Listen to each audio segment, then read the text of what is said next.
రామగుండం నియోజకవర్గంలోని సమస్యల పరిష్కారం కోసం రచ్చబండ కార్యక్రమం చేపట్టనున్నట్లు మాజీ ఎమ్మెల్యే కోరికంటి చందర్ తెలిపారు. అమలుకు నోచుకొని హామీలు ఇచ్చి కాంగ్రెస్ అధికారంలోకి వచ్చిందని ఆరోపించారు. వాటిని ఎండకట్టేందుకు తాము ప్రజల్లోకి వెళ్తున్నట్లుగా చెప్పారు. రామగుండంలో ముఖ్య కార్యకర్తల సమావేశంలో కోరికంటి చందర్ పాల్గొని మాట్లాడారు. ముందుగా జనగ్రామ ప్రాంతం నుంచి రచ్చబండ కార్యక్రమం ప్రారంభిస్తున్నట్లుగా తెలిపారు. రాష్ట్ర ప్రభుత్వం ప్రజలకు చేస్తున్న అన్యాయాలను వివరిస్తూ అక్కడే తీర్మానాలు చేయడమే రచ్చబండ ముఖ్య ఉద్దేశమని అన్నారు.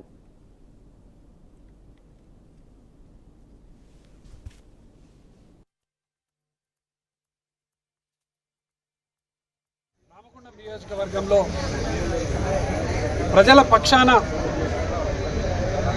ప్రజల సమస్యలను ఎలుగెత్తి చాటేటువంటి విధంగా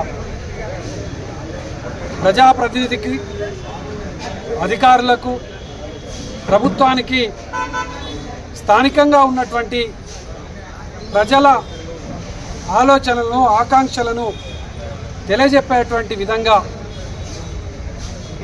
రామగుండం రచ్చబండ కార్యక్రమాన్ని బీఆర్ఎస్ పార్టీ ఆధ్వర్యంలో ప్రారంభం చేసుకోవడం జరుగుతూ ఉన్నది. రేపు ఉదయం 10 గంటలకు జనగామలో ఈ యొక్క కార్యక్రమానికి శ్రీకారం చుట్టి 28 గ్రామాలు 50 డివిజన్లలో ఈ కార్యక్రమము నిర్విరామంగా కొనసాగుతుంది. ఆ గ్రామంలో, ఆ డివిజన్లో ఉదయం నుండి సాయంత్రం వరకు ఆ గ్రామంలో ఉన్నటువంటి ప్రజల సమస్యలు, ప్రజల ఆలోచనలు